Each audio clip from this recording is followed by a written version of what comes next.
No man threatens a messenger. You bring the crowns and heads of conquered kings to my city steps. You insult my queen. You threaten my people with slavery and death. Oh, I've chosen my words carefully, Persian. Perhaps you should have done the same. This is blasphemy. S.J. Thomason with Christian-Apologist.com. This is Sparta!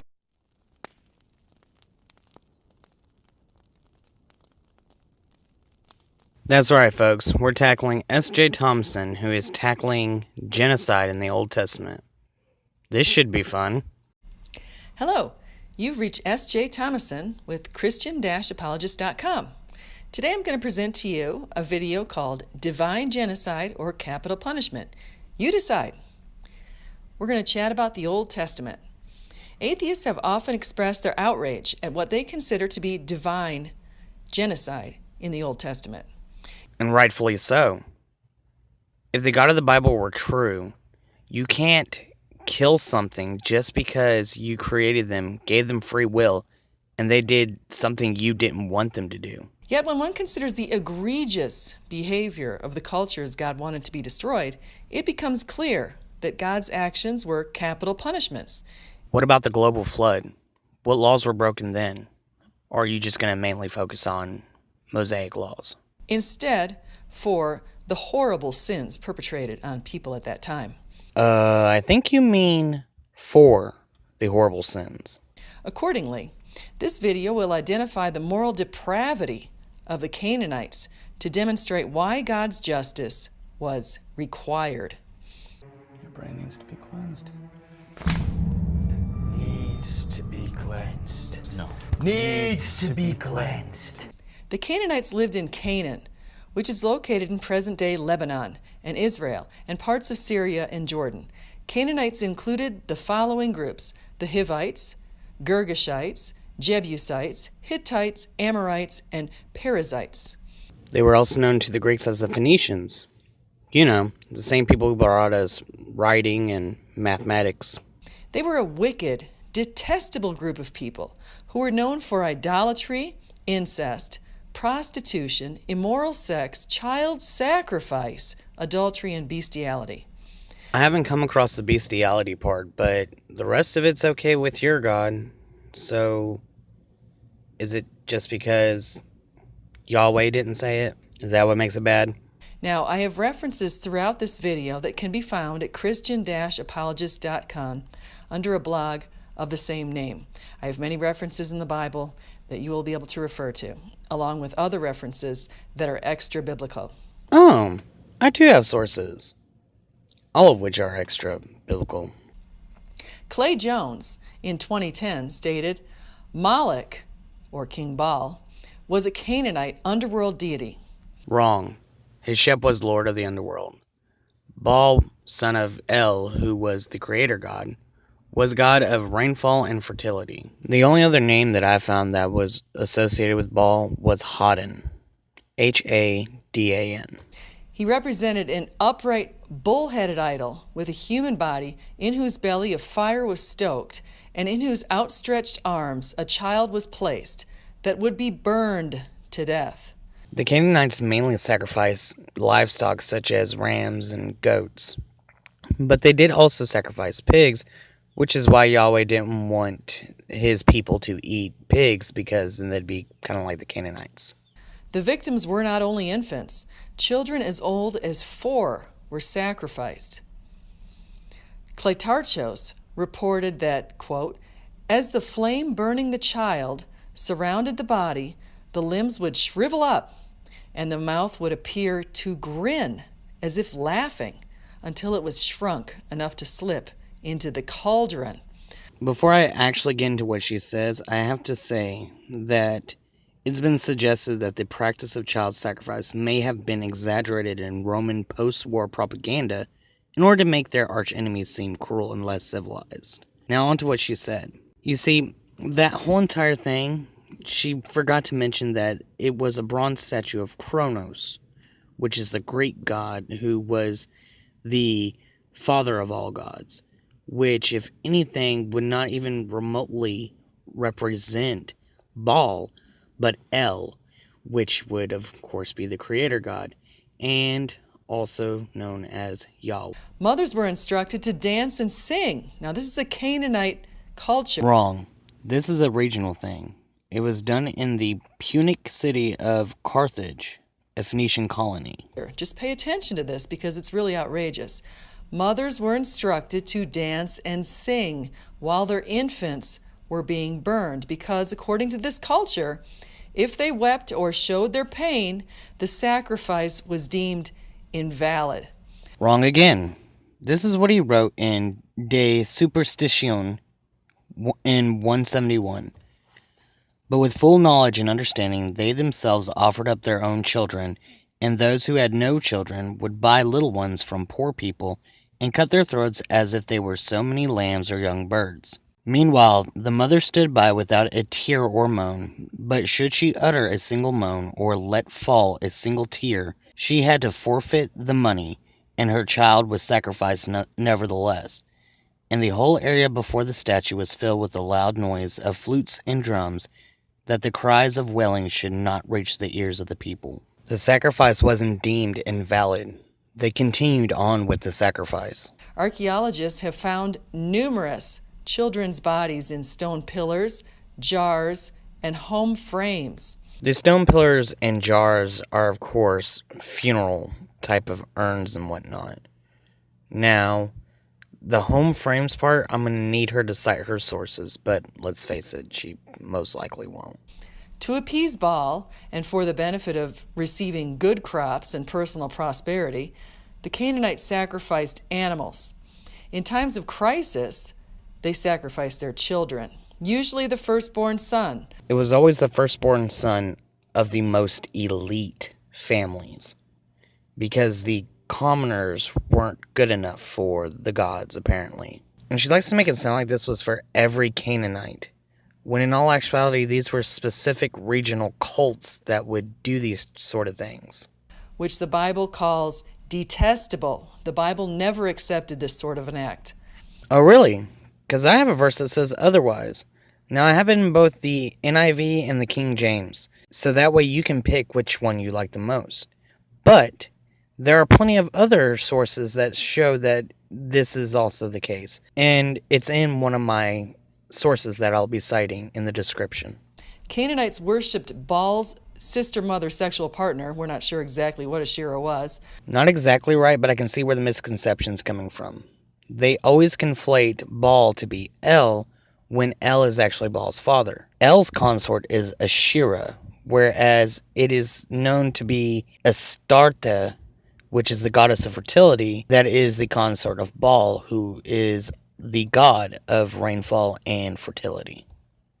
Because she appears in different ways in different texts, through ritual sex. That's how they worshipped that particular god.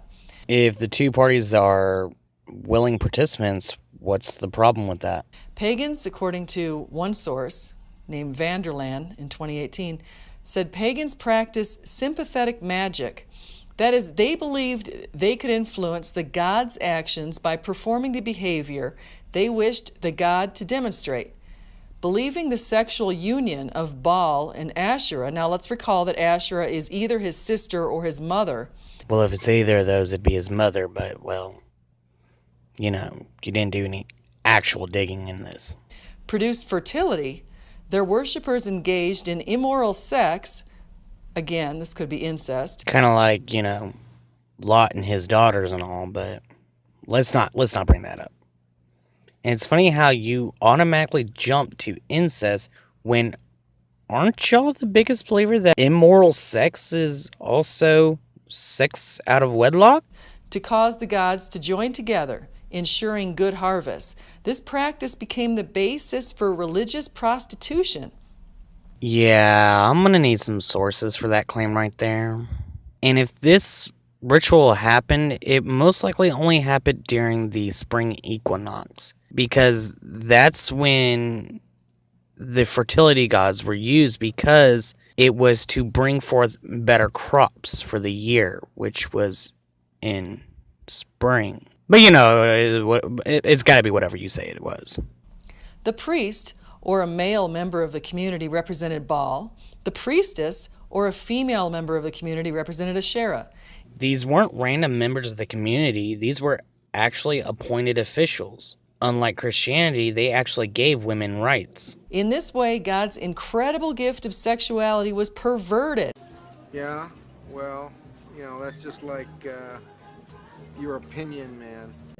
To the most obscene public prostitution in a church. The Canaanites' gods were incestuous, adulterous, and endorsed the morally obscene practice of bestiality.